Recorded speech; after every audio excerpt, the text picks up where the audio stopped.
Most of us believe that banks lend out money that has been entrusted to them by depositors. Easy to picture, but not the truth. In fact, banks create the money they loan, not from the bank's own earnings, not from the money deposited, but directly from the borrower's promise to repay. The borrower's signature on the loan papers is an obligation to pay the bank the amount of the loan plus interest, or lose the house, the car, whatever asset was pledged as collateral. That's a big commitment from the borrower. What does the same signature require of the bank? The bank gets to conjure into existence the amount of the loan and just write it into the borrower's account. Sound far-fetched? Surely that can't be true. But it is. Banks can create as much money as we can borrow.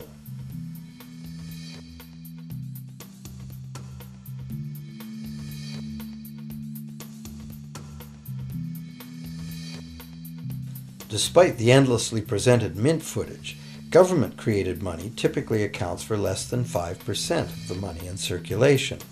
More than 95% of all money in existence today was created by someone signing a pledge of indebtedness to a bank. What's more, this bank credit money is being created and destroyed in huge amounts every day as new loans are made and old ones repaid.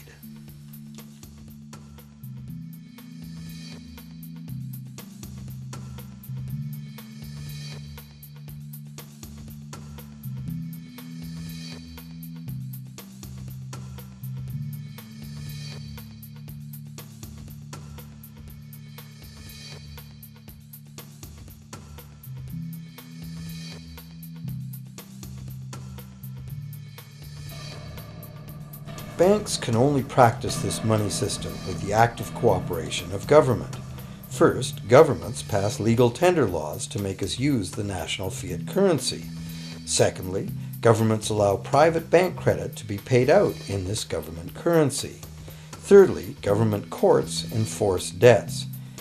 And lastly, governments pass regulations to protect the money system's functionality and credibility with the public, while doing nothing to inform the public about where money really comes from.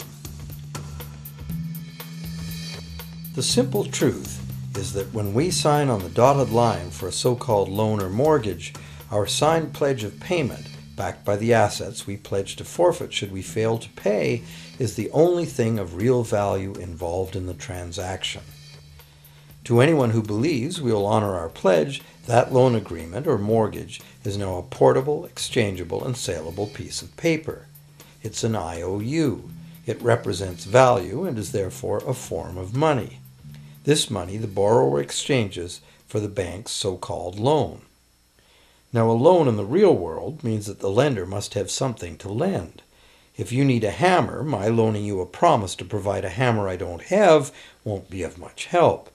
But in the artificial world of money, a bank's promise to pay money it doesn't have is allowed to be passed off as money, and we accept it as such.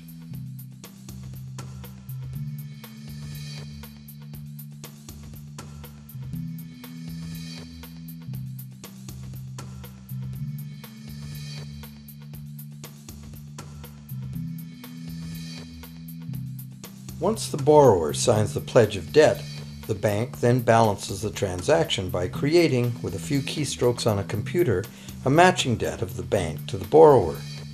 From the borrower's point of view, this becomes loan money in his or her account, and because the government allows this debt of the bank to the borrower to be converted to government fiat currency, everyone has to accept it as money. And that's not all. Banks create only the amount of the principal. They don't create the money to pay the interest. Where is that supposed to come from? The only place borrowers can go to obtain the money to pay interest is the general economy's overall money supply. But almost all that overall money supply has been created exactly the same way, as bank credit that has to be paid back with more than was created. So everywhere there are other borrowers in the same situation, frantically trying to obtain the money they need to pay back both principal and interest from a total money pool which contains only principal.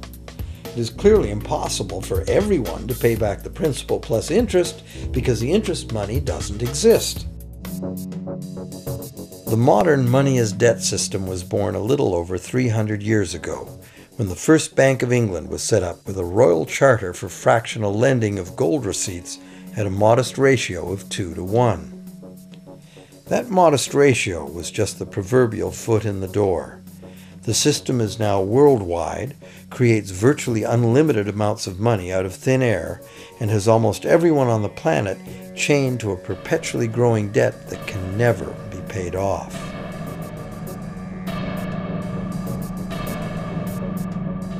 Could it have all happened by accident? Or is it a conspiracy? Obviously, something very big is at stake here.